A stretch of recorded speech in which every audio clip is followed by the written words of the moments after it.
प्रभु यीशु मसीह के नाम में सबको जय मसीह की।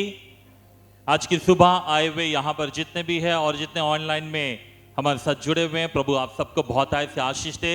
परमेश्वर के भवन में आनंद की कितने लोग विश्वास करते हैं? तो थोड़ा मुस्कुरा के बोलिए, आनंद की भरपूरी। परमेश्वर के भवन में जब हम आते हैं, हो सकता है घर से लड़कर आए होंगे, कुछ लोगों के घर में लड़ाइयां हो ही जाती है, और खास तौर से इतवार की सुबह तो बहुत ही ज्यादा लड़ाई होती है। लेकिन जब हम आते हैं यहां पर, हम अपने बोझ को परमेश्वर के सम्मुख में डालते हैं, अपने दर्द को, अपने दुखों को, अपने परेशानियों को, और परमेश्वर की उस शांति को हम पा लेते हैं। हालेलुया। इसीलिए तो यहां पर जब आते हैं हमारे जीवन में एक बदलाव होता है, और परमेश्वर की जब हम आराधना करना शुरू करते हैं, आराधना में ही हमें छुटकारा मिल जाता है, आराधना में ही हमें चंगाई मिल जाती है। इसलिए आत्मा और सच्चाई से जब हम उसकी आराधना करते हैं तो हमारे जीवन में एक बदलाव आना शुरू होता है। कितने लोगों के जीवन में आया है अभी तक बदलाव? हालेलुया। ये साल के 8वें महीने में हम पहुंच चुके हैं, और हर इतवार को, हर बार, कभी ऑनलाइन मीटिंग में जब भी हम जुड़ते हैं, एक नया और हमारा ऊंचाई को आता है, एक कदम और हमारी बढ़ोतरी होती है, और धीरे धीरे धीरे करते हुए ही हम ऊपर चढ़ते जाते हैं। मेरे को अभी 29 साल हो चुका है प्रभु यीशु मसीह के साथ चलते हुए, और परमेश्वर का धन्यवाद हो। शुरुआत मेरे में बहुत ही कमियां थी, बहुत ही कमजोर थे, कुछ नहीं आता था, लेकिन प्रभु का धन्यवाद हो, आज परमेश्वर ने इतने सालों में हमें ऊपर तक लेकर आया है, और लगातार परमेश्वर आपको भी ऐसे ऊंचा उठाए, क्योंकि वचन में लिखा है, जितनों ने उसकी ओर देखा उनके मुंह प्रकाशमान हुए, वो कभी लज्जित नहीं होंगे। हालेलुया। आज की सुबह हम परमेश्वर के वचन की ओर हम जानना चाहते हैं, और हम जानते हैं कि ये महीना जो है अपने FLAG की कलीसिया के लिए एक विशेष महीना है ना। एक विशेष बातों के ऊपर हम ध्यान कर रहे हैं, और वो है मिशन के बारे में। कितने लोगों को याद है मिशन का महीना है ये? क्यों मिशन का महीना है? क्योंकि इसी महीने में अपने चर्च को कितने साल हो चुके हैं? 22वें सालगिरह को हम मना रहे हैं। कितने लोग खुश हैं ये? हालेलुया। कितने लोग 22 साल से जुड़े हैं? और वो तो कोई बहुत ही कम होंगे जो जुड़े होंगे, लेकिन बहुत जितने लोग जुड़े हुए हैं, हम आने वाले प्रभु यीशु मसीह के आगमन तक हम क्या देखना चाहते हैं, हम कितना बढ़ता हुआ देखना चाहते हैं। मुझे बहुत खुशी होती है, जैसे नए नए लोग आते हैं, प्रभु के भवन में आते हैं, कई लोग जो है प्रभु के पास आकर जो है और ज्यादा उनके जीवन में आशीषों को, उन्नति को वो देखते जा रहे हैं। और हमारी ये इच्छा है, हमारी ये प्रार्थना है, अपनी एक कलीसिया जो है हमारे पूरे दिल्ली शहर के लिए एक आशीष का कारण बन जाए। आमीन। ताली बजा के हम प्रभु को महिमा दे। परमेश्वर ही है जो कर सकता है। हालेलुया। इसीलिए लगातार हमारी प्रार्थनाएं होनी चाहिए, परमेश्वर जैसे आपने मुझे आशीष दी है, मैं खुदगर्ज ना हो जाऊं, मैं सेल्फिश ना बनूं कि बस मुझे आशीष मिल गई मैं चुप बैठ जाऊं, बल्कि जैसे प्रभु आपने मुझे आशीष दी है, मेरे पड़ोसी को भी तो आशीष दे। लोग पड़ोसियों से नफरत करते हैं, लेकिन बाइबल में लिखा तो अपने पड़ोसी से प्रेम कर। हालेलुया। अपने पड़ोसी के लिए हम प्रार्थना करें, पड़ोसी को आशीष दे। पड़ोसी हो सकता है वो हमसे लड़ना चाहता होगा, लेकिन आप मुस्कुरा के उसको बोलो गुड मॉर्निंग, प्रभु आपको आशीष दे। हालेलुया। ऐसा होगा, परमेश्वर चाहता है प्रियो। हमारा परमेश्वर जो है वो हमसे बहुत प्यार करता है, वो इतना प्यार करता है कि बाइबल में लिखा उसने अपना इकलौता पुत्र हमारे लिए दे दिया, बलिदान कर दिया उसने हमारे लिए, और उसने हमें अनंत जीवन के वरदानों से हमें आशीषित किया हुआ है। इसीलिए हम उस परमेश्वर के वचन की ओर अपने ध्यानों को लगाए, और आज की सुबह हम जो है मनन करने जा रहे हैं मिशन के बारे में। मिशन क्या होता है? मिशन का मतलब होता है एक मकसद, एक कार्य जो परमेश्वर ने हमें दिया हुआ है। हम सबके जीवन में कोई ना कोई मिशन होगा। कुछ लोगों का मिशन, मकसद है एक घर बन जाए, एक कमरे का घर बन जाए, है ना, एक रूम सेट बना लो, उसी के लिए उनका पूरा जीवन लगा देते हैं। कुछ लोग कहते हैं 2 कमरे का बन जाए। कुछ लोगों का मकसद होता है कि मुझे नौकरी चाहिए। कुछ लोग कहते हैं मेरी बस शादी हो जाए, बाद में देखी जाएगी जो भी होगा।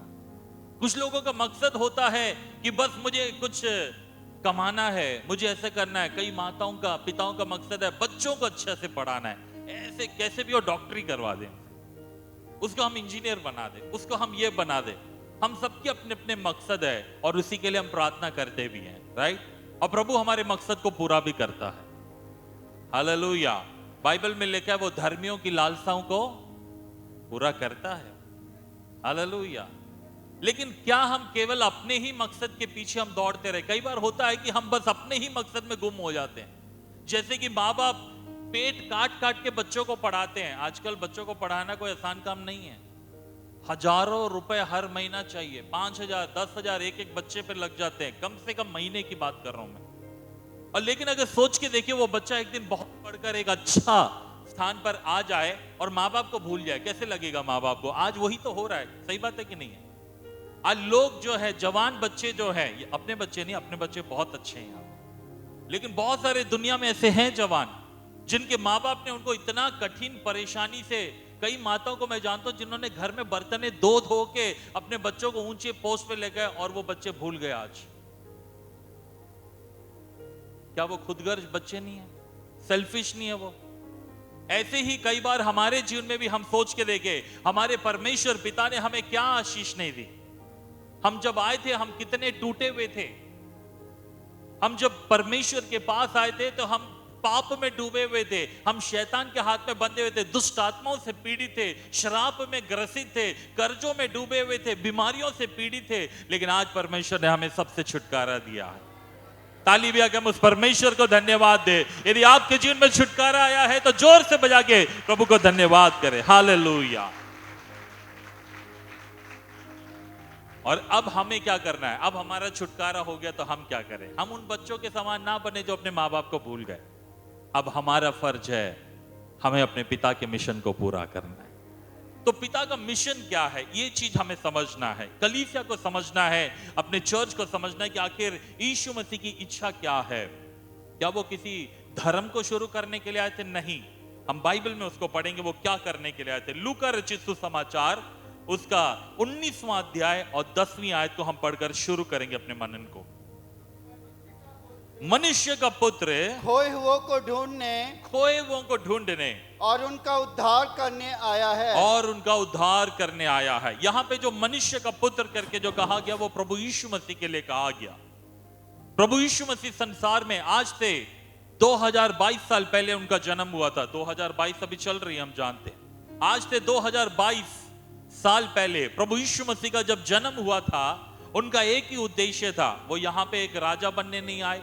अगर राजा बनने आते तो राजा के घर में जन्म लेते। वो इस संसार में आकर जो है कोई एक और धर्म को शुरू करने नहीं आए। आना होता तो किसी धर्म गुरु के घर में जाके जन्म ले लिया होता, लेकिन नहीं। वो इस समाज में, इस संसार में मानव जाति को जो आज खो चुकी है, जो भीड़ में गुम हो चुकी है, पाप में डूब चुकी है, जो परमेश्वर से दूर हो चुकी है, खोए हुओं को वो ढूंढने के लिए आया। हालेलुया। प्रियो, हम उस प्रभु यीशु मसीह की आराधना कर रहे हैं जो हमें ढूंढ कर आया, मुझे ढूंढ कर आया था। 29 साल पहले तीसरी बार मैं आत्महत्या करने के लिए जा रहा था। मैं प्रभु को ढूंढ के नहीं किया, वो मुझे ढूंढ कर आया। रात को 11:30 बजे, आधी रात, मैं घर में सुसाइड नोट लिख कर जा रहा था। अप्रैल 16 तारीख रात को 1993 की मैं बात बता रहा हूं आपको। तीसरी बार आत्महत्या करने जा रहा था। 2 बार मैं फेल हो गया। मैंने ठान लिया अब की बार नहीं, अपने आप को कोई भी कमी नहीं होने दूंगा। लेकिन उस रात को जैसे मैं सुसाइड पॉइंट पर मैं पहुंचा, तब तक मैं यीशु मसीह को नहीं जानता था। मेरा जन्म एक हिंदू परिवार में हुआ। आशीष अब्राहम नाम जो है मेरे बपतिस्मा के बाद का है। आज भी जो सर्टिफिकेट में है, पासपोर्ट में है, आधार कार्ड में है, वोटर कार्ड में है, कृष्ण स्वामी मुत्तु गोपाल है। ये मेरी पुरानी पहचान है।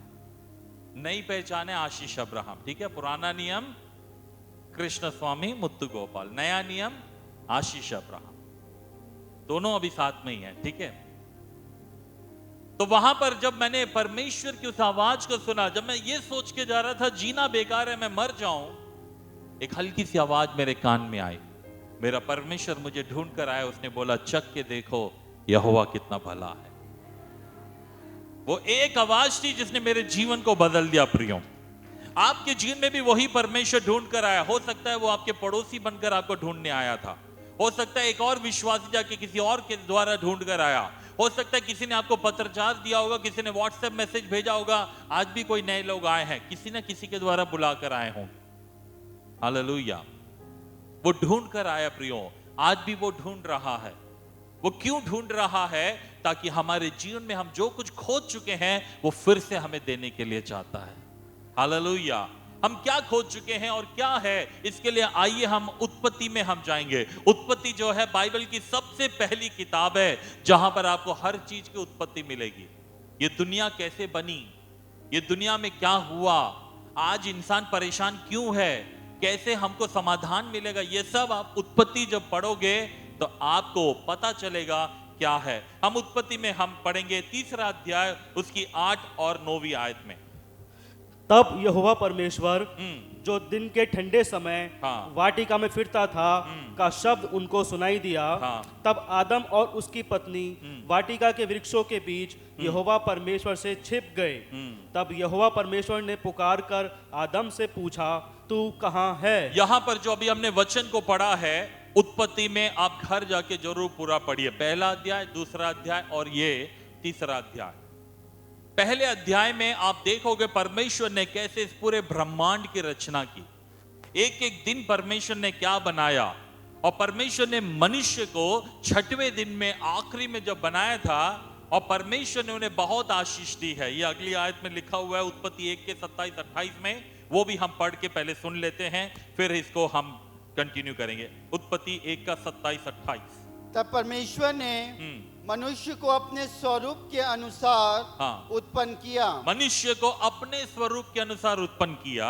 अपने ही स्वरूप के अनुसार परमेश्वर ने उसको उत्पन्न किया। नर और नारी करके उसे मनुष्य की सृष्टि की। मनुष्य की सृष्टि की। और परमेश्वर ने उनको आशीष दी। आशीष दिया उनको। और उनसे कहा, फूलो फलो और पृथ्वी में भर जाओ और उसको अपने वश में कर लो। और समुद्र की मछलियां, आकाश के पक्षियों और पृथ्वी के रेंगने वाले सब जंतुओं पर अधिकार रखो। और परमेश्वर ने इस प्रकार आदम और हव्वा को बनाकर परमेश्वर ने उन्हें आशीष दी और उनको अधिकार दिया करके लिखा है। परमेश्वर ने मनुष्य को इस संसार में जब बनाया था, परमेश्वर की जो इच्छा थी, जो उनका सपना था, जो उनकी खुशियां जो थी, मनुष्य को वो खुश देखना चाहता था। हालेलुया। आदम और हव्वा को परमेश्वर ने बहुत आशीष दी, उनको पूरा पृथ्वी का अधिकार दिया, उनको पूरे पृथ्वी में जो है शासन करने का अधिकार दिया, और कहा कि हर चीज जो है तेरे कंट्रोल में रहेगी। यही परमेश्वर की इच्छा है। आज इंसान भटक गया है। आज का इंसान जानता नहीं है कि उसको परमेश्वर ने बनाया है। आज के इतिहास में कहो या कहो आज के जो विज्ञान में ऐसी ऐसी शिक्षाएं आ चुकी हैं जो हमारे बच्चे पढ़ते कि इंसान कहां से बना है? बंदर से बना है। पता नहीं आपने कभी ये सुना कि नहीं सुना, कितनों ने सुना है कि इंसान बंदर से बना है। आज यही चीज पढ़ाया जा रहा है, और यही हमारे बच्चे सुन सुन के वो यही विश्वास करते कि हम तो बंदर से ही आए हैं, इसलिए बंदरों की जैसे हरकतें कर रहे हैं। अभी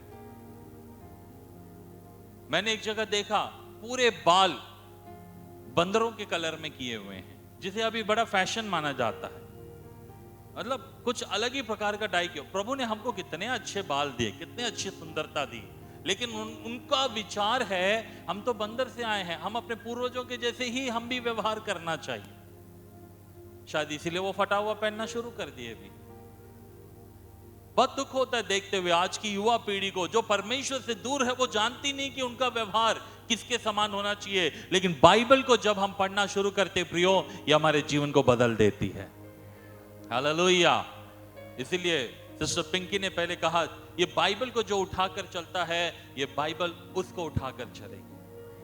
आपके जीवन को ये बदल लेगी। जितनों ने बाइबल को पढ़ना शुरू किया, उनकी आंखों से पट्टियां दूर हो गई, उनका जो अंधापन जो था या उनका जो अंधविश्वास जो था वो दूर हो गया, वो परमेश्वर को जानने लग गए हैं। और एक चीज जो सच्चाई ये है, हम जानवर से नहीं आए, हमें परमेश्वर ने बनाया। कितने लोग खुश है सुन के? हम किसके स्वरूप में हैं? परमेश्वर के स्वरूप में हैं। हम उनकी समानता में बनाए गए। लेकिन इंसान क्यों भूल गया, वो मैं बताना चाहता हूं। इंसान भूल चुका है क्योंकि वो पाप में गिर गया। आदम और हव्वा को जब तक वो परमेश्वर के साथ चलते थे, उत्पत्ति में लिखा है रोज परमेश्वर की आवाज को सुनते थे, रोज परमेश्वर के साथ में टहलते थे। और परमेश्वर भी तो देखो स्वर्ग छोड़ के उनको ढूंढने आता था। देखिए उस पर में अपने परमेश्वर की खूबी देखिए। रोज परमेश्वर स्वर्ग छोड़ के धरती पे आते थे ताकि वो आदम और हव्वा के साथ क्या करें, बात करें, उसके साथ टहलने के लिए आते थे। लेकिन जब पाप जैसे आ गया, आदम और हव्वा ने पाप किया, और पाप के बारे में हम सभी सुन चुके। कितने लोग जानते हैं कि शैतान जो था उसने वो करवाने के लिए, वो फल खाने के लिए कहा जिसे परमेश्वर ने मना किया था। शैतान का काम वही है, जो कुछ परमेश्वर ने मना किया तो वही कर। बच्चों को कहा है माँ बाप का आदर कर, बच्चों के दिमाग में इनका क्या आदर करना है। पत्नी को बोला हुआ है पति का अधीन रहे, हे पत्नी अपने पति के, शैतान कहता है इसके अधीनता में तुझे क्यों रहना है। पति को बोला है हे पतियों अपनी पत्नी से प्रेम करो, पति इसकी पत्नी अपनी पत्नी को छोड़ के सबकी पत्नियों से प्रेम होता है। शैतान करवाता है ये, हमें सुनने में बहुत जोक लगता है, लेकिन मैं आपको बताना चाहता हूं आज यही हो रहा है पूरे समाज में, क्योंकि जो परमेश्वर बोलता है शैतान उसका उल्टा कर रहा है। चर्च ये मिशन मंथ है, हम एक चीज को हम सोच रहे हैं, हमें तो बहुत आशीष प्रभु दे चुका है, लेकिन दुनिया में आज भी बहुत सारे लोग हैं जो परमेश्वर से आज भी खोए हुए बैठे, परमेश्वर से दूर है वो। हम क्या करें? हमारा परमेश्वर ढूंढ के आया था, आदम और हवा के पास वो पहुंचे, और बाइबल में लिखा है कि आदम और हवा पेड़ के पीछे क्या हो गए, छुप के बैठ गए। जो हमेशा परमेश्वर के लिए इंतजार करते थे आज वो छुप के बैठ गए। सोच के देखिए, आज भी परमेश्वर इंतजार कर रहे हैं, लेकिन बहुत सारे लोग छुपे हुए बैठे हैं, पेड़ के पीछे छुपे हुए बैठे हैं। हमारे भारत के इतिहास में देख लिए, हर एक जाति धर्म के बारे में बात करें, पेड़ों के ऊपर आसपास में बहुत चक्कर लगाते रहते, पेड़ों में ही छुपे हुए बैठे। कोई केले के पेड़ के पीछे, कोई बरगद के पेड़ के पीछे, कोई नीम के पेड़ के पीछे, है कि नहीं है? कितने लोग समझ रहे मेरी बात को? आदम से चलता आ रहा है, जो पाप का जो स्वभाव था, पाप जब से अंदर आया आज भी वो पेड़ के पीछे ही बैठा हुआ है। लेकिन यीशु मसीह ने आकर अदन की वाटिका में आकर इस चीज से कहा, आदम तू कहां है? आदम से परमेश्वर पूछ नहीं रहा कि तू कहां छुपा हुआ है, मुझे दिख नहीं रहा है। मेरे परमेश्वर से कुछ भी छुपा हुआ नहीं है, मेरा परमेश्वर सब देख सकता है। हालेलुया। लेकिन उसने क्या पूछा था? उसने आदम से यह पूछने के लिए कहा, तू सोच के देख आदम, तेरे को मैंने क्या बनाया था, तो आज क्या बन गया रे? तेरे को कहां पे मैंने रखा, तो कहां पर आ गया? पाप जब इंसान के अंदर में आ जाता है, उसकी असलियत को छीन लेता है। ये वो वायरस के समान है, ये हमारे जवान बच्चे अच्छे से समझते हैं। ये वो वायरस के समान है, अगर सिस्टम में आ गया तो पूरा सिस्टम क्या हो जाएगा, क्रैश हो जाता है, हैंग हो जाता है। इसीलिए बार बार उसे क्या करना पड़ता है, फॉर्मेट करना पड़ता है, बार बार उसको जो है हमें एंटीवायरस डालना पड़ता है। ये सबसे बढ़िया एंटीवायरस है हमारा, ये जवानों के लिए स्पेशली मैं बोल रहा हूं, ये हमारा सबसे बड़ा एंटीवायरस है। जिसके जीवन में ये वचन होगा, पाप कभी उसके जीवन में काम नहीं करेगा। हालेलुया। ये परमेश्वर का वचन इसीलिए हमें दिया गया। आदम हव्वा परमेश्वर से छुपकर जब बैठ गए, परमेश्वर उनको ढूंढ के आया। प्रियो, हमारा परमेश्वर ढूंढने वाला परमेश्वर है, वो छोड़ने वाला परमेश्वर नहीं है। वो हमेशा हमारे लिए ढूंढ कर आता है। हालेलुया। आपके जीवन में वो ढूंढ कर आया। आज बहुत सारे लोग हैं दिल्ली में, पता कितने लोग हैं आबादी? 3 करोड़ की आबादी। हम तो कितने धन्य लोग हैं, आज यहां प्रभु के पास आ गए। लेकिन यीशु मसीह आज भी लोगों को ढूंढ रहा है। कौन है जो दूसरा है, जो आज परमेश्वर से खोया हुआ बैठा है? कितने लोग आज आत्महत्या कर रहे हैं, कितने लोग हैं जो आज ड्रग्स में पड़े हुए हैं, कितने लोग हैं जो आज भी जो है परमेश्वर से दूर है, अपने जीवन को नाश कर रहे हैं। शराब के ठेके में देखिए लोग कितने जो है बर्बाद होते जा रहे हैं। क्यों? क्योंकि वो लोग अभी भी परमेश्वर से दूर है। चर्च, ये मिशन के मंथ में हमें क्या करना है? हमें ये समझना है, हम जिस परमेश्वर की आराधना कर रहे हैं, हम तो मिल चुके हैं, अब हमें दूसरों को भी ढूंढना है। सभी बोलिए, हमें ढूंढना है। और ये ढूंढने के लिए हमें, जब हम समझेंगे, जब हम सीखेंगे, तभी तो हम दूसरों को बता पाएंगे। इसीलिए हम लगातार ये वचन को हम सीख रहे हैं और बताना चाहते हैं। हम वचन में पढ़ेंगे परमेश्वर हमें क्या क्या चीज है वापस देना चाहता है। वो ढूंढ रहा है, वह खोए हुओं को ढूंढकर उनको फिर से वो वापस देने के लिए मेरा प्रभु यीशु मसीह आया। हम बाइबल में उसके लिए एक बहुत ही अच्छी कहानी है, एक घटना है। और ये घटना जो है उड़ाऊ पुत्र की कहानी है। कितने लोगों ने उड़ाऊ पुत्र की कहानी सुनी है? खोया हुआ बेटा, उड़ाऊ पुत्र, छोटा बेटा, है ना? तो ये जो कहानी जो है हमें मिलती है लूका रचित सुसमाचार 15वां अध्याय में। और ये कहानी बहुत ही महत्वपूर्ण है। ये हमारे परमेश्वर पिता के दिल की धड़कन को समझने के लिए सहायक होती है। जो लोग नहीं जानते इस कहानी को, घर जाकर पूरा 15वां अध्याय आप पढ़ के देखना कि खोए हुए को ढूंढने के लिए क्या कहा गया है। लेकिन हम उसमें एक भाग में आपको कहानी बताता हूं, फिर हम उस वचन को हम पढ़ेंगे। यहां पे कहानी ये है, एक घर में दो बेटे थे, ठीक है? एक घर में बड़ा बेटा था, उसी घर में छोटा बेटा था। तो वो परिवार में माता पिता और दो भाइयों का जो ये परिवार था बहुत खुशहाल था, बहुत धनी परिवार था, बहुत नौकर चाकर थे, उनके बहुत सारे बिजनेस हुआ करते थे। लेकिन एक दिन क्या हो गया, उनका जो छोटा जो बेटा था लाड़ प्यार में बिगड़ गया। घर का लाडला, कई घरों में छोटे बच्चे बड़े लाडले होते हैं। यहां कितने छोटे बच्चे बैठे हैं? छोटा भाई या छोटी बहन, ओके। आपको लाड मिला कि नहीं मिला मुझे नहीं मालूम, लेकिन इसको बहुत लाड मिल मिल के बर्बाद हो गया। माता पिताओं को सावधान, इतना लाड मत करो कि मां का लाडला ऐसा हो जाए, ठीक है?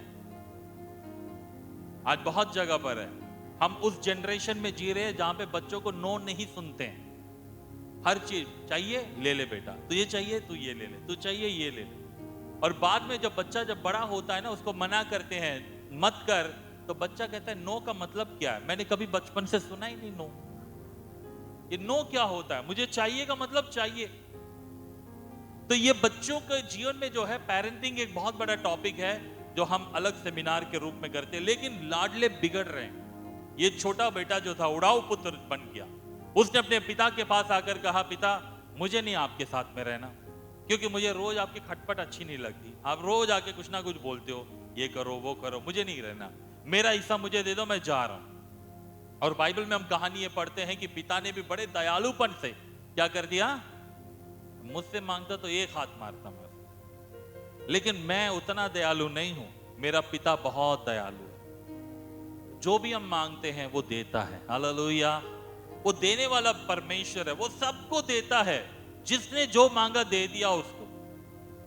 और यहां पर वो पिता की कहानी हमारे परमेश्वर पिता के साथ है कि उस पिता ने अपने बेटे को दे दिया। अब देने के बाद वो क्या हुआ, अब वो गया जाता है और बिल्कुल जो है अपनी इच्छा के अनुसार बर्बाद कर देता है। पैसे की बर्बादी, क्योंकि बचपन से उसने कभी भी पैसे कमाने नहीं सीखे, पैसे की इज्जत करनी नहीं सीखी, तो पैसे को बचाना तो आता ही नहीं है। यहां माँ बाप से एक अनुरोध है, अपने बच्चों को पैसे की कीमत सिखाओ, वरना यह हो जाएगा कि पैसे की कदर ही नहीं करते हैं। माँ बाप यहां कठिन परिश्रम करते हो, बच्चे बर्बाद करते हैं। ऐसा नहीं होना चाहिए। यह माँ बाप के लिए एक बड़ी सीख है इसमें। ये जो घटना यहां पर हम पढ़ रहे हैं, उस बच्चे ने क्या किया, जाके सब अपना पैसा बर्बाद कर दिया। और बाद में क्या होता है, जब अकाल पड़ी, जब मुसीबत आई, अब इस बच्चे को कोई काम धंधा नहीं आता। और कौन सा काम मिला इसको, सुअर चराने का। देखो घर में अगर एक गिलास भी उठा के किचन में रखा होता, घर में अगर कभी बर्तन धोया होता, तो कम से कम किसी चाय की दुकान में एक गिलास धोने का काम मिलता। कुछ नहीं आता, नलायक था ये, नंबर 1 नलायक। अपने चर्च के कोई भी बच्चा ऐसा नलायक नहीं होना चाहिए, नहीं है वैसे, है ना? कितने माँ बाप कहते हैं नहीं हमारे बच्चे ऐसे नहीं है, बहुत अच्छे बच्चे। कितने माँ बाप कहते हैं हमारे बच्चे घर में बहुत काम करते हैं। 4-5 माँ बाप उठा रहे हैं, बाकी सबको डाउट है। सच कड़वा होता है ये। कई घरों में बच्चे एक काम नहीं करते, लेकिन यहाँ जितने भी बच्चे बैठे हुए हैं, मैं आपको बताना चाहता हूं, इस बेटे ने घर में एक चीज नहीं किया, इसलिए बाहर जाके कोई काम नहीं मिला। क्या काम मिला फिर उसको? सुअर। जो बच्चे घर में काम नहीं करते उनको बाहर दुनिया में कोई ढंग का काम नहीं मिलता है। आज कितने बच्चे धक्के खा रहे हैं नौकरी के लिए, मालूम है आपको? वैसी नौकरियां नहीं है। और परमेश्वर भी जब देना चाहता है ये उसको देगा जो घर में पहले कुछ करता है। सब बच्चों से अनुरोध है, आज से अपने घर में अपने मम्मी पापा का हाथ घर के कामों में बांटा करो। कितने बच्चों को समझ में आएगी?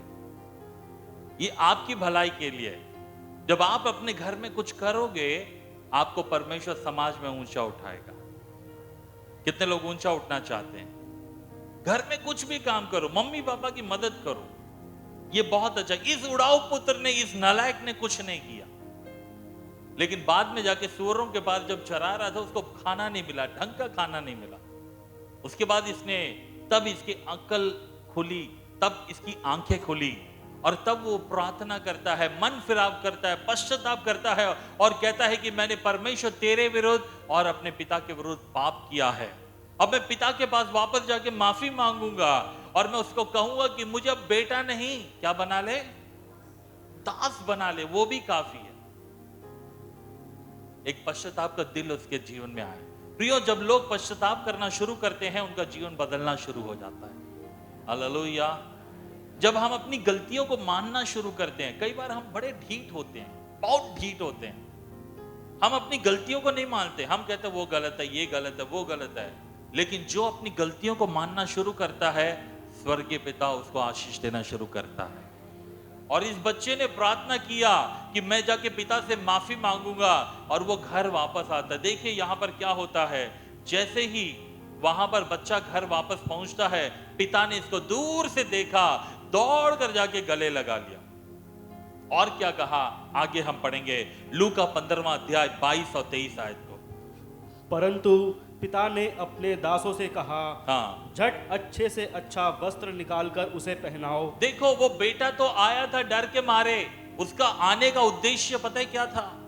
कि मैं पिता के पास जाकर कहूंगा मुझे माफ कर दे, मुझे बेटा नहीं मुझे नौकर बना ले। प्रियो, कई बार लोग ऐसे ही सोचते हैं कि हमारा परमेश्वर बड़ा कठोर होगा, हमारा परमेश्वर नहीं मेरी प्रार्थना सुनता है, इसलिए आप मेरे लिए दुआ कर दो, आप कर दो। लेकिन जो लोग पश्चाताप करके आते हैं, मेरा परमेश्वर उन्हें अपना बेटा और बेटी बना लेता है। और यहां पर क्या किया उस पिता ने? 3 चीजें किए हैं, ठीक है? अभी ध्यान से हम पढ़ेंगे और हम मनन करेंगे। फिर क्या करते हैं? पिता ने अपने दासों से कहा, झट क्या करो, अच्छे से अच्छा कपड़ा लेकर आओ, वस्त्र लेकर आओ। पहली बात, जब एक व्यक्ति उद्धार में आता है, जब एक व्यक्ति पश्चाताप करता है, ये आपके और मेरे जीवन में भी हमने अनुभव किया है प्रियो। जब हमने मन फिराया तो सबसे पहले परमेश्वर ने हमें उद्धार का कपड़ा हमको दिया। हालेलुया। शैतान ने हमारे सारे कपड़ों को जो था मैले किचड़े तितर बितर कर दिए थे। पाप ने हमारे सारे वस्त्रों को खराब कर दिया था। लेकिन जब यीशु मसीह के पास में हम आए, सबसे पहले हमें अच्छे वस्त्र जो है, उद्धार का जो कपड़ा है, वो हमारे जीवन में दिया। हालेलुया। ऐसे बाइबल में एक घटना लिखी गई है। एक बार एक आदमी दुष्ट आत्मा से जकड़ा हुआ था, उसके अंदर पूरी सेना घुसी हुई थी और उसमें जकड़ों से, बेड़ियों से वो लगा हुआ था और वो कपड़ा नहीं पहनता था। बड़े ध्यान से सुनना, जिनको दुष्ट आत्माएं होती हैं उनको कपड़े अच्छे नहीं लगते, इसे फाड़ फाड़ के पहनते हैं। ऐसा मैं सोचता हूं, नीट से पहनो भाई, ढंग से पहनो, अच्छे कपड़े पहनो, भले 2 कपड़े भी हो तो धो के उसे अच्छे से पहनो। हालेलुया। अच्छे से पहनना हमें सीखना जरूरी है। आप लोग देखिए चर्च आए, कितने सुंदर कपड़ों में आए, कितना कोशिश किया होगा शनिवार को ही ये कपड़ा हमें पहन के जाना है, इतवार की सुबह हम चर्च में जा रहे हैं, बेस्ट जाना है, सब तैयार करते, अपना बेस्ट लेकर आते। तो वैसे ही जो है उड़ाऊ पुत्र भी जब वापस आया, पिता ने उसको माफ किया। माफी का जो पहला चिन्ह था, उसको उद्धार के कपड़ों से ढांप दिया। वो जो सेना से जो पीड़ित था, उसको कपड़े पहनना अच्छा नहीं लगता, लेकिन जब यीशु मसीह ने उसके अंदर से दुष्ट आत्माओं को दूर किया, उसने कपड़े पहनकर फिर बैठकर उसकी आराधना की, लिखा है। हालेलुया। ओके, तो यहां पर पहली बात हम देखते हैं, क्या खो गया था और क्या वो दे रहा है। खो गया था उद्धार का कपड़ा, महिमा का कपड़ा, अब जो है महिमा का वस्त्र, उद्धार का कपड़ा सबसे पहले पिता अपने बेटे को देता है। प्रियो, ये किसको दिखाता है? आपके रिस्पेक्ट को दिखाता है, आदर आपको वो करता है। हालेलुया। मेरा परमेश्वर बहुत आदर करता है प्रियो, हम सबके जीवन में प्रभु ने बहुत आदर किया। दूसरी चीज वो क्या देता है, उसी को पढ़े। और उसके हाथ में अंगूठी। हाँ, खाली कपड़ा देकर छोड़ नहीं दिया, बल्कि अब क्या दिया है? अंगूठी। सभी बोलिए, क्या दिया है? अंगूठी किसको दिखाती है? अंगूठी दिखाती है आपके रिश्ते को। उदाहरण के लिए मेरे हाथ में ये एक अंगूठी है, इस अंगूठी को देखकर क्या समझ में आता है?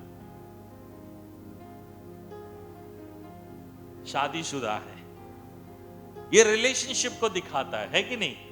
तो ये रिलेशनशिप को दिखाता है। अंगूठी रिलेशनशिप को दिखाता है, साथ ही साथ जो है अधिकार को भी दिखाता है जो पिता ने अपने बेटे को दिया। कई बार खानदानी अंगूठियां होती हैं, ये हमारे खानदान का वारिस है। राजा पुराने जमाने में अपने अंगूठी से मोहर लगाता था क्योंकि वो अधिकार था उनके हाथ में। धनवान लोग अंगूठियां पहनते थे। आजकल बहुत कॉमन हो गया है, हर जगह पे अंगूठियां मिल जाती है, लेकिन ये जो अंगूठी यहां पर बताई गई, ये अधिकार की अंगूठी थी। हालेलुया। ये था एक रिलेशनशिप का कि तू मेरा नौकर नहीं है, तू मेरा बेटा ही है। बेटा सोचकर आया था मैं क्या बनूंगा? नौकर बनूंगा। मेरे प्रियो, आप जब इस चर्च में पहली बार आए होंगे तो आपने सोचा होगा जाऊंगा, थोड़ी सी आशीष पाऊंगा, वापस चला जाऊंगा। लेकिन जब आप आए तो फटे हुए थे, पाप में डूबे हुए थे। प्रभु ने आपको उद्धार का कपड़ा ही नहीं दिया, बल्कि साथ ही साथ आपको अंगूठी भी दी है। हालेलुया। अंगूठी दिखाता है आपके रिलेशनशिप को। और बाइबल में लिखा है यूहन्ना 1:12 में, हम वापस उसी लूका में आएंगे, लेकिन यूहन्ना 1:12 में लिखा है, जितनों ने उसको ग्रहण किया है उसने उन्हें परमेश्वर की संतान होने का अधिकार दिया। परमेश्वर ने आपको अपनी संतान होने का अधिकार दिया। आपके हाथ में एक अदृश्य अंगूठी है। हालेलुया। कितने वो अधिकार पाए हुए यहां बैठे हैं जो कह सकते कि हाँ, मैं परमेश्वर का बेटा या बेटी हूं। हालेलुया। परमेश्वर ने आपको एक अधिकार दिया हुआ है प्रियो। आपके अंदर में एक रिलेशनशिप का वो दिया हुआ है। वो पवित्र आत्मा जो हमारे अंदर में रह के हे अब्बा पिता करके हमें बुलाता है। अब हम डायरेक्टली परमेश्वर को कैसे बुलाते हैं? हे पिता करके बुलाते हैं। ये रिलेशनशिप है। यीशु मसीह जगत में आकर एक धर्म को शुरू करने के लिए नहीं आया, जैसे मैं कहता हूं वो रिलीजन को शुरू करने नहीं आया, वो रिलेशनशिप को वापस देने के लिए आया। टूटा हुआ रिश्ता जो टूट चुका था, उस रिश्ते को फिर से वो देने के लिए वो हमारे बीच में आया। हालेलुया। ये चीज हमें समझना है। मिशन का मंत्र है ये। हमें समझना है कि हमें क्या क्या चीज हम मिल चुका है, अब हम दूसरों के लिए हम क्या करना है। तो ये हमारे रिलेशनशिप को दिखाता है प्रियो। और उसमें लूका में वापस आ जाए, तीसरा चीज जो हमको क्या मिला है, और पांव में जूतियां पहनाओ। और पांव में पिता अपने दासों को कहता है मेरे बेटे को पहले कपड़ा पहनाओ, कपड़ा पहना दिया, अब उसको अंगूठी पहनाओ, अंगूठी भी पहना दिया, अब क्या करना है? जूते पहनाओ। ये जूता किसको दिखाता है? ये दिखाता है हमारी जिम्मेदारियों को दिखाता है। बेटा तू नौकर नहीं है, तू अब मेरा बेटा है, तू बेटा ही है, लेकिन अब से तुझे क्या करना पड़ेगा? बेटे होने की जिम्मेदारी को तुझे निभाना पड़ेगा। हालेलुया। ये जूते के बारे में इफिसियों 6वें अध्याय में भी लिखा हुआ है, सुसमाचार सुनाने वाले जूते हमें पहनना है। आत्मिक हथियारों में सारे हथियार जो दिए गए हैं उसमें एक जूते के बारे में बताया गया, ये है सुसमाचार का जूता। जो भी विश्वास में आता है, हमने एक कपड़ा तो हमें मिल गया, हमें अंगूठी भी मिल गई, लेकिन पापा हमको ये जूता नहीं चाहिए करके हम मना नहीं कर सकते, क्योंकि परमेश्वर ने हमको एक जिम्मेदारी भी दी है। Every relationship come with a responsibility. हर रिश्ते में एक जिम्मेदारी होती है। हालेलुया। आज के जमाने में जिम्मेदारियां लोगों को समझ में नहीं आ रही। पति बन गया लेकिन पति की कोई जिम्मेदारी पूरा नहीं करता है। बस उसको एक ही है, खाना है कि नहीं है, खाना खाया बस चला गया। पति का मतलब वो नहीं है। पति का मतलब घर की जिम्मेदारी। पत्नी का मतलब क्या है पता ही नहीं है जी। शादियां हो रही है, पत्नी की क्या जिम्मेदारी है पता ही नहीं है। रिलेशनशिप में है लेकिन रिस्पॉन्सिबिलिटी के बारे में जानते नहीं है। आज के समाज में लोग अपनी जिम्मेदारियां नहीं समझ रहे हैं। हम समझे इस बात को। परमेश्वर जो है वो हमें जिम्मेदारी भी देता है। कितने जिम्मेदार लोग हैं यहाँ पे? कई लोगों को जिम्मेदारी नहीं मालूम है, इसीलिए तो हम वचन पढ़ रहे हैं। भाई हमारी जिम्मेदारी क्या है, हमारी ड्यूटीज क्या है, हमको करना क्या है, हम कैसे समझे कि हमारी जिम्मेदारी क्या है। इसको एक घटना में बताता हूं बड़ी जल्दी से। एक बार एक एमसीडी का ट्रक आता है, म्युनिसिपल कॉर्पोरेशन का एक ट्रक आता है। दो लोग उस ट्रक से उतरे। ट्रक से उतरने के बाद एक फावड़ा लिया और एक जो है दूसरा तसला लेके था। पहला आदमी गड्ढा खोदते गया, खोदते गया, खोदते गया। सब लोगों ने देखा लगता कुछ नया काम होने जा रहा है, बड़े ध्यान से देखे। तो देखने के बाद देखा थोड़ी देर बाद जो दूसरा आदमी आया था अब गड्ढा बंद करते गया, बंद करते गया, बंद करते गया। ये देखने वाले थोड़े से टेंशन हो गए, भाई तुम कर क्या रहे हो? ये एक क्या कर रहा है, गड्ढा खोदते जा रहा है, दूसरा क्या कर रहा है, बंद करते जा रहा है। क्या हो क्या रहा है? ये अच्छी भली सड़क अभी सरकार ने बनाई 8 साल के बाद, और आके तुमने अभी खोद दिया, और खोदने के बाद बंद भी कर दिया, अभी तुमने किया क्या है? तो दोनों ने हाथ जोड़ के कहा साहब हमारी बिल्कुल गलती नहीं है, आज मुझको कहा गया, कॉन्ट्रैक्ट है कि मुझको 50 गड्ढे खोदने हैं। तो बोला चलो ठीक है, तुम्हारा तो हो गया, तुम्हारे क्या कॉन्ट्रैक्ट था? बोला मेरे को कहा है 50 गड्ढों को बंद करना है। तो बोला सरकार बेवकूफ है, कोई काम नहीं है, गड्ढा खोदो गड्ढा बंद करो। तो बोला नहीं साहब गलती हमारी नहीं है, जिसको पौधा लगाना था वो आज छुट्टी पे है। समझ रहे हैं? जिम्मेदारी की बात हो रही है यहां पे, जिम्मेदारी की बात है।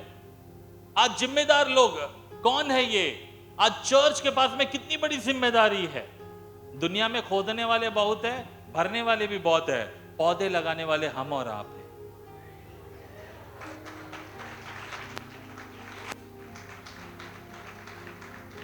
बाइबल में इसीलिए लिखा है तुम जगत की ज्योति हो, तुम पृथ्वी का नमक हो। अगर नमक अपने स्वाद को छोड़ देगा तो उसको सजा के कोई नहीं रखेगा, उसको रौंद के फेंक दिया जाएगा। आज समझे चर्च हमारी बड़ी जिम्मेदारी है। आज पृथ्वी में अंधकार बढ़ता जा रहा है। आज लोग जो है परमेश्वर को छोड़ के जो है कहां कहां नहीं भटक रहे, क्योंकि उनको मार्ग बताने वाला नहीं है। We are the responsible people. हमारे पास एक बड़ी जिम्मेदारी है। कितने लोग मेरी बात को समझ पा रहे हैं आज के सुबह? हमारे पास एक बड़ी जिम्मेदारी है, क्योंकि पिता ने ना केवल हमें कपड़ा पहनाया है, ना केवल हमें अंगूठी दी है, बल्कि हमारे पांव में जूते भी दिए हुए। अब कई लोग जूते पहनते नहीं है, वो अलग बात। बाइबल सबके पास है, पढ़ता नहीं। फ्री में दिया भाई, ले लो पढ़ लो भाई, प्लीज पढ़ लो। नहीं हम नहीं पढ़ेंगे, हमने घर में सजा के रखे। ऐसे नहीं चलेगा। चर्च ये मिशन का मंत्र है, और हमें इस बात को समझना है कि हमारे पांव में क्या हमने जूते पहने हुए कि नहीं। अपने पड़ोसी से एक बार पूछो तुम्हारे जूते कैसे हैं, पूछो तो सही, एक बार मुड़ के पूछ लो। आप भी थोड़ा प्रचार कर दो, जूते पहने कि नहीं, पहनते हो कि नहीं पहनते, ये पूछिए आप। बाटा के या मैं इसके नाइक के जूते नहीं बोल रहा हूं, सुसमाचार के जूतों की बात हो रही है यहाँ पे। हालेलुया। यहां पर हमें इस बात को समझना प्रियो कि उस पिता ने अपने बेटे को एक जिम्मेदारी दी है कि बेटा अब तू आके फिर से नालायक मत रहना।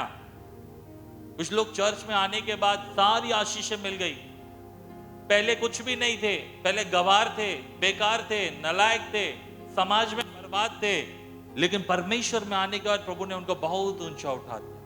प्रभु ने बहुत आशीष दी, प्रभु ने उनको शांति दिया, प्रभु ने उनको चंगाई दी, प्रभु ने उनको बल दिया, ताकत दिया, बुद्धि दिया, ज्ञान दिया। अब क्या करते हैं चर्च में? क्या हम कुछ कर रहे हैं? अब हमारी जिम्मेदारी बनती है हम चर्च के मिशन के कामों में अपने आप को भी इन्वॉल्व करें। आमीन। कुछ ना कुछ हमें करना चाहिए। हम क्या कर सकते हैं? देखिए आप क्या कर सकते हो। भाई कितने अच्छे से बैठकर तीनों सर्विस में बैठ के कीबोर्ड बजा रहे। मैं दाद देता हूं यहां पर बैठकर उनके पास में जो टैलेंट है, वरदान है, वो अपना काम कर रहे हैं, पीछे बैठ के वो अपना काम कर रहे हैं। आप क्या कर सकते हो? आप सोचिए। हालेलुया। आप प्रार्थना कर सकते हो। मैं आपको हिंट दे रहा हूं, ये आप बहुत कुछ कर सकते हो। मैं केवल आपको बता रहा हूं प्रार्थना। पिंकी सिस्टर ने कहा कितने लोग प्रार्थना के लिए आएंगे? अगर आपकी चंगाई के लिए प्रार्थना के लिए बुलाओ तो लोग आते हैं। मैं देश के लिए प्रार्थना के लिए बोल रहा हूं, कितने लोग आते हैं? 4-5 लोग आते हैं। अब मैं फिर से पूछना चाहता हूं, कितने लोग आना चाहेंगे? कितने लोग आना चाहेंगे? अब से हर प्रेयर मीटिंग जब होगा प्रभु आपने मुझे कपड़ा दे दिया, आपने मुझे अंगूठी दे दी, आपने मुझे जूते जो दिए हैं सुसमाचार के, उसके लिए मैं आना चाहता हूं। हालेलुया। प्रार्थना केवल हमारे लिए नहीं है प्रियो, प्रार्थना यह है मैं तो आशीषित हो चुका हूं, लेकिन मैं खुदगर्ज नहीं हूं, मैं मतलबी विश्वासी नहीं हूं, मैं परमेश्वर आपके राज्य के लिए मैं कुछ करना चाहता हूं। कितने लोग चाहते हैं ऐसे? चाहते हो आप? तो सबसे पहला है प्रेयर मीटिंग में अटेंड करो। कहां जाने भाई, मोबाइल ऑन करके आपको प्रेयर में आने के लिए तो बोल रहे हैं। आज तो आटे से भी सस्ता है डाटा, समझे कि नहीं समझे? डाटा बहुत सस्ता है, आटा महंगा हो गया, आटे पे जीएसटी है, डाटे को और सस्ता कर रहे हैं, फ्री में मिल रहा है। फिर भी हम जो है एक बटन ऑन करके हम बैठने के लिए हम नहीं सोचते।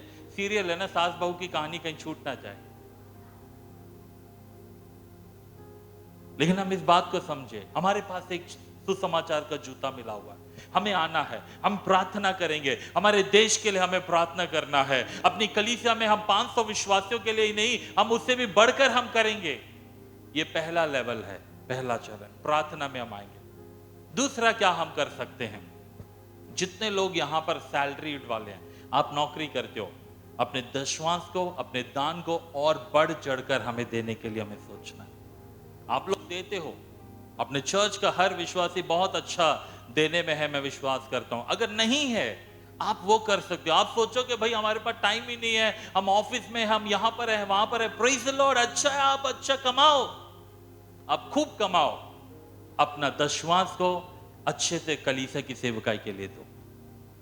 कितने लोग यहां जॉब करते हैं, हर महीना आपके हाथ में पैसा आता है, बस 5 लोग कमाते, बाकी सब कर्ज में जी रहे हो, कर्जा ले लेके जी रहे हो। सब कमाते हैं, लेकिन हम ये सोचे कि हम क्या हम कर सकते हैं, हम कितना दे सकते। बाइबल में लिखा एक विधवा थी, एक गरीब विधवा थी, उसके पास केवल 2 दमड़ी थे, उसने 2 दमड़ी भी परमेश्वर के काम के लिए दे दिया। हालेलुया।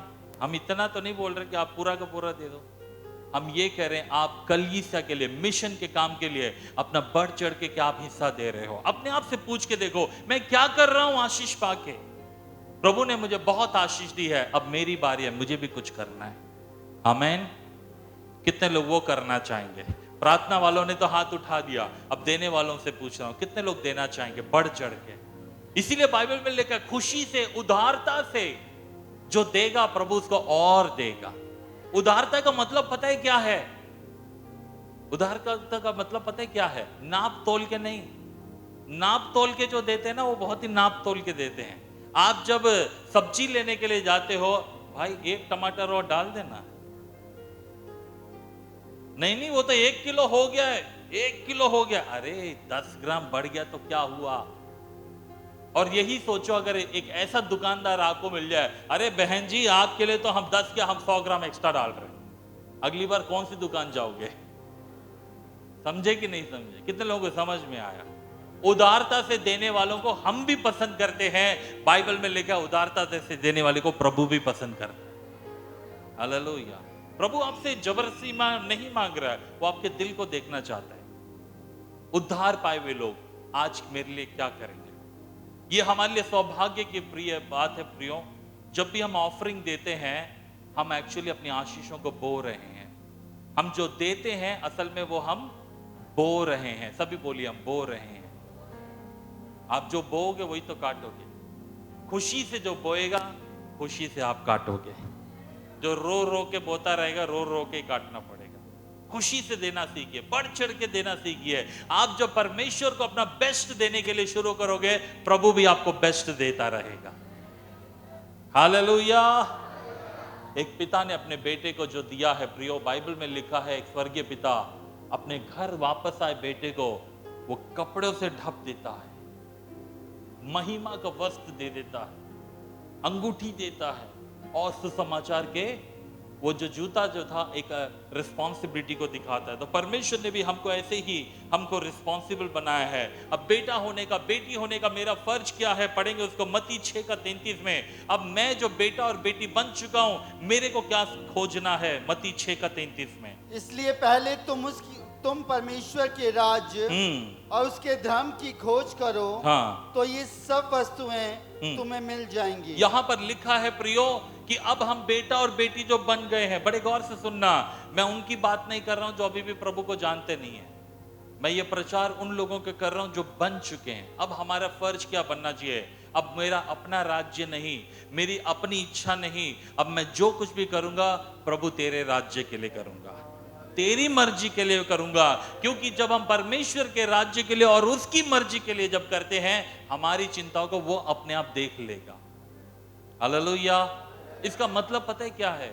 हम जो भी करते हैं मुझे क्या फायदा होगा ये सोचते हैं दुनिया वाले। दुनिया वाले यही सोचेंगे, ये मैं करूंगा तो मुझे क्या फायदा है। लेकिन हम उद्धार पाए हुए लोग ये जब करते हैं, हम सोचते हैं इससे प्रभु को कितनी महिमा मिलेगी, प्रभु को कितनी महिमा मिलेगी, मेरे प्रार्थना में जाने से प्रभु को कितनी महिमा मिलेगी, मेरे को क्या मिलेगा, वो क्वेश्चन दुनिया वाले पूछेंगे। लेकिन उद्धार पाए हुए लोग क्या पूछना चाहिए? इस मीटिंग में अगर मैं जाऊंगा तो प्रभु को कितनी महिमा मिलेगी, यदि यहां पर मैं गया तो प्रभु को कितनी महिमा मिलेगी, मेरे जाने से प्रभु को महिमा मिलनी चाहिए।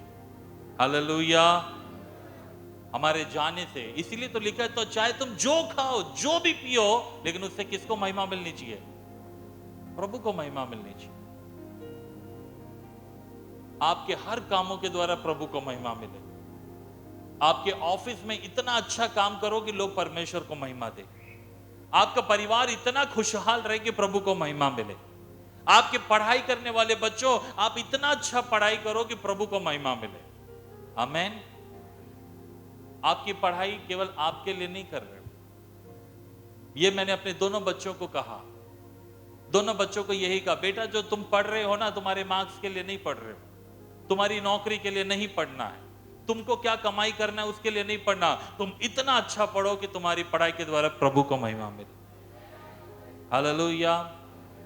प्रभु बहुत खुश होता है प्रियो जब हम उसकी महिमा के लिए काम करते हैं। आज से अपने विचारों को बदलिए, आज से अपनी सोच को बदलिए। इसीलिए तो रोमियो 12वें में लिखा है, इस संसार के सदृश्य मत बनो, बल्कि तुम्हारे मन के नए हो जाने से तुम परमेश्वर की सिद्ध भली और भावती इच्छा को अनुभव से तुम मालूम कर पाओगे। आज अपने मनों को चेंज करके देखें। आज तक तो मैं अपने लिए जीता था, लेकिन आज तो मैं परमेश्वर के लिए जीऊंगा। हालेलुया। आज तक मैं अपनी इच्छा के लिए प्रार्थना करता था, लेकिन आज से हम कहेंगे, पिता तेरी इच्छा पूरी हो जाए, तेरी महिमा हो जाए, तेरे राज्य आए प्रभु जी। मेरे लिए कुछ भी नहीं पिता, क्योंकि आपने मुझे सब कुछ दे दिया है। धरती से बढ़कर तो अनंत जीवन तक मुझे सारी आशीषें दे चुका है। अब मुझे मांगने के लिए बचा ही क्या है? अगर मेरे बैंक के खाते में 50 लाख अरब करोड़ रुपया अगर मेरे खाते में डिपॉजिट है, तो मैं क्यों रोज जाके 100 रुपए के लिए मांगता रहूं? क्योंकि प्रभु मुझे सब दे चुका है। कितने लोग विश्वास करते हो? बाइबल में लिखा है, उसने सारी आशीषों से हमें स्वर्गीय स्थानों में कर दिया है। बोलिए, कर दिया है। बस हमको यह मालूम होना चाहिए, जब हम उसके राज्य के लिए हम करते जाएंगे, अपने आप ये सब जुड़ता जाएगा, अपने आप जुड़ेगा। इसीलिए आज से आपकी हर बातों में प्रभु को महिमा मिले, प्रभु की इच्छा पूरी हो, प्रभु का राज्य आए, ये हम प्राथमिकता में लेकर चलेंगे तो निश्चय होगा। तो परमेश्वर ये हम सबको लौटाने आया है। यही चीज है जो मिशन के बारे में देख रहे हैं। यीशु मसीह का मिशन क्या है? खोए हुओं को ढूंढने के लिए आया है, खोए हुओं को वापस लौटाने के लिए आया है। हम तो पहले खोए हुए थे, आज हम बच गए। आज भारत में, हमारे दिल्ली में बहुत खोए हुए लोग बैठे हैं, उनको हमें बचाना है। आमीन। तो और क्या हमको मिलता है? एक और वचन को हम पढ़ेंगे, यशायाह 32 के 18 में लिखा है। यशायाह उसकी 32 के 18 में, मेरे लोग शांति के स्थानों में निश्चिंत रहेंगे, शांति के स्थानों में निश्चिंत रहेंगे, और विश्राम के स्थानों में सुख से रहेंगे। देखिए, परमेश्वर कहते हैं, जो मेरे पास में आता है और जो मेरी सुनता है, मेरे लोग तड़प तड़प के नहीं जिएंगे, मर मर के नहीं जिएंगे, शांति के साथ जिएंगे। हालेलुया। आज दुनिया में लोग शांति के लिए तो परेशान हैं, शांति के लिए तो लड़ाई कर रहे हैं, शांति के लिए तो लोग भाग रहे हैं, शांति के लिए कुछ भी करने को तैयार है, लेकिन शांति मिलती नहीं है। ये मेरा प्रभु यीशु मसीह देने को तैयार है। हालेलुया। खोए हुए लोग शांति खो चुके हैं, जब वो प्रभु के पास में आएंगे उनको प्रभु शांति देता है। हालेलुया। मैंने अपनी गवाही बताई, 29 साल पहले मैं शांति खोया हुआ था, मैं प्रभु से दूर था, मैं जानता नहीं था, लेकिन प्रभु का धन्यवाद वो ढूंढ कर मुझे आया और आज मेरे जीवन में शांति ही शांति है। इतनी शांति है, भरपूरी है कि अब हम दूसरों को बांट सकते हैं। हालेलुया। कुछ लोग थोड़ी सी शांति रखते तो बांट नहीं पाते हैं, लेकिन जब आप प्रभु में बढ़ते जाओगे, प्रभु में बढ़ते जाओगे, आपकी भी शांति बढ़ती जाएगी। वो शांति जो दुनिया की समझ के परे है, वो शांति जो दुनिया के पास नहीं है, वो जब आपके पास होगी, आपको बांटने में कभी भी हिचक नहीं होगी। जब जेब में 10 रुपए रखोगे और कोई आपसे 5 रुपए मांगेगा तो देने में हिचक होती है, लेकिन जब देश में जेब में 1 करोड़ रुपया रखा हो और कोई 100 रुपए मांगेगा तो क्या करोगे? अरे ओ यार 100 क्या, तुम 200 लेकर जाओ। शांति भी ऐसे प्रियो, आपके जीवन में इतनी बड़ी समुद्र की नाई शांति है ना, इतनी बड़ी नदी के समान जब शांति होगी तो आप किसी को देने में मना नहीं करोगे। आपके पड़ोसी पूछेंगे, बहन बहुत प्रॉब्लम में है, अरे प्रभु के पास है, प्रभु तुम्हें शांति देगा। मेरे को शांति मिली है तो वो तुमको भी देगा। जब कोई चंगाई के प्रॉब्लम में होगा, कोई आईसीयू में पड़ा हुआ है, कोई बीमार पड़ा है, वो आपसे पूछे तो आप कह सकते हो, भाई प्रभु ने मुझे चंगाई दिया, वो तुमको भी देगा। आमेन। यही तो है जो हमें लोगों को बताना है। खोए हुओं को क्या ढूंढ रहे हैं? खोए हुए लोग शांति को ढूंढ रहे हैं, खोए हुए लोग चंगाई को ढूंढ रहे हैं। जिस परमेश्वर ने आदम और हव्वा को शांति दिया, चंगाई दी, आशीषें दी, वो सब पाप के कारण बर्बाद हो गया। आज उन्हीं बर्बाद हुए लोगों को हमें वापस बचाना है। हालेलुया। कितने लोग तैयार हैं उन लोगों को बचाने के लिए? प्रियो, अपना चर्च जो है इस दिल्ली शहर के लिए एक आशीष में चर्च बनना है। आमेन। हजारों हजारों तक हमें सुसमाचार को देना है। लोग सुने या नहीं सुने वो उनकी है, लेकिन जब वो आते हैं पिता उनको देने को तैयार है। एक और 2 बात बताकर हम प्रार्थना में जाएंगे। पहला पत्रस 2 अध्याय उसकी 9 और 10वीं आयत में लिखा है। पहला पत्रस 2 का 9 और 10। पर तुम एक चुना हुआ वंश और राजपदधारी याजकों को समाज और पवित्र लोग और परमेश्वर की निज प्रजा हो, इसलिए कि जिसने तुम्हें अंधकार में से अपनी अद्भुत ज्योति में बुलाया है, उसके गुण प्रकट करो। तुम पहले तो कुछ भी नहीं थे, पहले तुम कुछ भी नहीं थे, पर अब परमेश्वर की प्रजा हो। तुम पर दया नहीं हुई थी, पर अब तुम पर दया हुई है। देखा, पहले हम कुछ भी नहीं थे, लेकिन अब हम कौन है? परमेश्वर की प्रजा हैं। हालेलुया। हम किसकी प्रजा हैं? हम परमेश्वर की प्रजा हैं। पहले हम पे दया नहीं थी क्योंकि हम पाप में थे, लेकिन जब हम पिता के पास आ गए, हम पे दया होनी शुरू हो गई। हालेलुया। और अब हमारा फर्ज ये बनता है कि तुम उसके गुणों को क्या करो? प्रकट करो। प्रकट करने के लिए कहा, उसके गुणों को प्रकट करो। तुम जो पहले अंधकार में थे, अब तुम ज्योति में आ चुके हो, इसलिए अब तुम क्या करो? अपने परमेश्वर के गुणों को क्या करो? प्रकट करो। मेरा परमेश्वर के गुण क्या है? हर इतवार को आके हम बाइबल में सीख रहे हैं, हम बाइबल में पढ़ते हैं, मेरे परमेश्वर का गुण क्या है। पहले तो मैं भटका था, लेकिन अब मेरी जिम्मेदारी है कि अब मैं बच गया हूं, परमेश्वर के गुणों को मैं प्रकट करूं प्रियो। और यही चीज करने के लिए पवित्र आत्मा हमारी सहायता करते हैं। पहला प्रेरितों का काम 1 अध्याय उसकी 8वीं आयत में लिखा है, परंतु जब पवित्र आत्मा तुम पर आएगा तब तुम सामर्थ पाओगे, और यरूशलेम और सारे यहूदिया और सारे सामरिया में और पृथ्वी की छोर तक मेरे गवाह होगे। पवित्र आत्मा हमको सहायता करेगा। आप सोच रहे होंगे हम कैसे बताएं लोगों को, हम कैसे गवाही दे, हम कैसे लोगों को बताएं। हमें झिझक होती है, झिझक होती है, लेकिन आप पवित्र आत्मा से मांग के तो देखो, प्रभु पवित्र आत्मा आपको सामर्थ देगा गवाही देने के लिए। हालेलुया। मेरे को एक बार एक व्यक्ति ने ऐसे कहा, ट्रेन में जा रहे थे, बहुत साल पहले की बात है, शुरू की बात है, तब ट्रेन में बैठकर मैं बाइबल पढ़ रहा था। एक बार 5 इंजीनियरिंग स्टूडेंट थे। कहानी बहुत लंबी है, समय कम है, इसलिए मैं शॉर्ट में बता रहा हूं। 5 इंजीनियरिंग स्टूडेंट ने आकर ये कहा मजाक उड़ाते हुए, आप बाइबल क्यों पढ़ रहे हो? नाम तो उन्होंने स्टेशन के लिस्ट में देख लिया था, ट्रेन के डब्बे में चिपका होता था पहले, आजकल नहीं चिपकाते, पहले चिपकाते थे। देख लिया कि ये तो भाई के मुत्तु गोपाल है, बाइबल क्यों पढ़ रहे हैं। तो मुझसे पूछे आप बाइबल क्यों पढ़ रहे हो? मैंने कहा मैं अब विश्वासी हूँ, मैं यीशु मसीह पर विश्वास करता हूँ, मालूम है उन्होंने क्या कहा? हंसते हुए एक चीज कहा, अरे एक पिटे हुए ईश्वर के पीछे आप क्यों चले गए?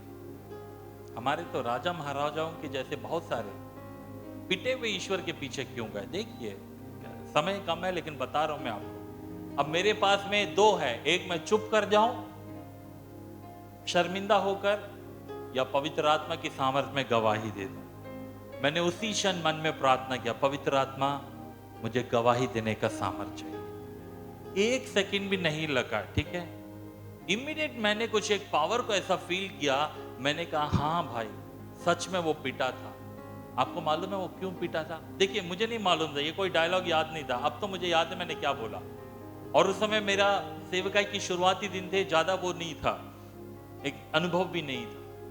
मैंने कहा वो पिटा था, आपको मालूम है वो क्यों पिटा? किया होगा कुछ ना कुछ तो किया। मैंने कहा हाँ उन्होंने बहुत बड़ा गलत काम किया। सबके कान खड़े हो गए, 500 इंजीनियरिंग स्टूडेंट कान खड़े हो गए, बोले क्या गलत काम किया?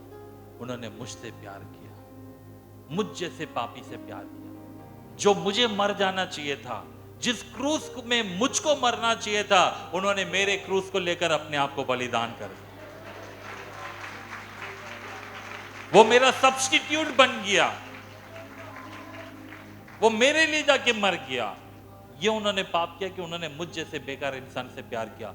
1 मिनट में मैंने अपनी गवाही उनको बता दी और सबने वहां पर उस दिन समझा पहली बार कि यीशु मसीह क्यों जान दिया। और वो पूरा जो 6 घंटे जो हमारी ट्रेन की यात्रा थी, पूरा सुसमाचार प्रचार में लगी। प्रियो, हम कभी कभी हम चूक जाते बोलने में, लेकिन पवित्र आत्मा आपको सामर्थ्य देगा। इसलिए पवित्र आत्मा से मांगिए, रोज आप बोलिए पवित्र आत्मा मुझे बल चाहिए, एक अच्छा गवाह बनने के लिए मुझे बल दो। मेरे पड़ोसी पूछते हैं मैं क्या जवाब दूं, मेरे दोस्त पूछते हैं मैं क्या जवाब दूं, मैं उनको क्या बोलूं? हम नहीं बोल पाते हैं प्रियो, कई बार हम लज्जित हो जाते हैं, चुप हो जाते हैं, क्योंकि हमको मालूम नहीं है असल में। लेकिन जब आप पवित्र आत्मा की सामर्थ पाओगे, गवाह बन जाओगे। आमीन। इसलिए मत्ती 28 में आखिरी में यीशु मसीह ने ये आज्ञा जो है, महान आज्ञा हम सबको दी हुई है। एक चर्च को ऐसे मिशन संडे हमें समझना है कि हम जो उद्धार पाए हुए लोग हैं, आज हमारी क्या जिम्मेदारी है। मत्ती 28 के 18 से 20 तक हम पढ़ेंगे और प्रार्थना करेंगे। यीशु ने उनके पास आकर कहा, स्वर्ग और पृथ्वी का सारा अधिकार मुझे दिया गया है, इसीलिए तुम जाओ, सब जातियों के लोगों को चेला बनाओ और उन्हें पिता और पुत्र और पवित्र आत्मा के नाम से बपतिस्मा दो। और उन्हें सब बातें जो मैंने तुम्हें आज्ञा दी हैं मानना सिखाओ। और देखो मैं जगत के अंत तक तुम्हारे संग हूँ। देखो मैं जगत के अंत तक मैं तुम्हारे संग हूँ। और यीशु मसीह ने अपने चेलों से कहा, सारा अधिकार स्वर्ग और पृथ्वी में मेरा है और वो अधिकार मैं तुमको देता हूं। यीशु मसीह ने आपको मुझको अपना वस्त्र पहनाया है। यीशु मसीह ने आपको और मुझको अपनी अंगूठी दी है। यीशु मसीह ने आपको और मुझको सुसमाचार के जूते दिए हैं और कहा है जाओ सबको क्या बनाओ? चेला बनाओ। क्रिश्चियन बनाने के लिए नहीं कहा। आज गलती ये हो जाती है कि हम लोगों को क्रिश्चियन बना देते हैं, चेला नहीं बना पाते। चेला और क्रिश्चियन में क्या अंतर है? चेले का मतलब होता है जो वचन के अनुसार चलता है। क्रिश्चियन का मतलब क्या होता है? नामधारी विश्वासी है, बस नाम है उसका, नाम बदल दिया, मन नहीं बदला, वचन पे नहीं चलता है। तो हम ऐसे ना बने, हमें लोगों को चेला बनाना है। हालेलुया।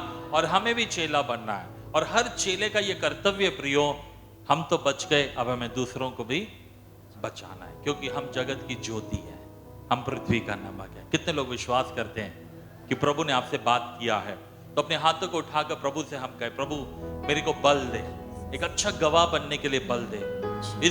इस मिशन मंथ में हम और कुछ एक नया करने के लिए, हम अपने कलीसिया की प्रार्थना में जुड़ने के लिए, हम कलीसिया के मिशन में अपना योगदान देने के लिए, परमेश्वर मुझे भी इस्तेमाल कर। सर्वशक्तिमान पिता, मैं धन्यवाद करता हूं। आज की सुबह प्रभु आपने हमसे बोला और बातचीत किया। एक पिता ने अपने घर वापस लौट आए उस बेटे को जो आशीषें दी, वही आपने भी हमें लौटाई है। आपने हमें उद्धार के वस्त्र को दिया, हम आपको धन्यवाद करते हैं। आपने हमें अंगूठी बनाई है, हम धन्यवाद करते हैं, क्योंकि आपने हमें अधिकार दिया है, फिर से अपना बेटा और बेटी होने का अधिकार दिया, जो आदम और हव्वा खो चुके थे। और पिता हम धन्यवाद करते कि आपने हमें एक जिम्मेदारियां दी है। कि हम जाएं दूसरों को भी सुसमाचार सुनाएं। प्रभु यहाँ पर जितने लोगों ने ऑनलाइन में भी जितनों ने प्रभु आज आपकी आवाज को सुना है, पवित्र आत्मा सबको सामर्थ दे, एक अच्छे गवाह बनने के लिए सामर्थ दे। और प्रभु हमारा शहर, हमारा ये देश जो है आशीषित हो जाए।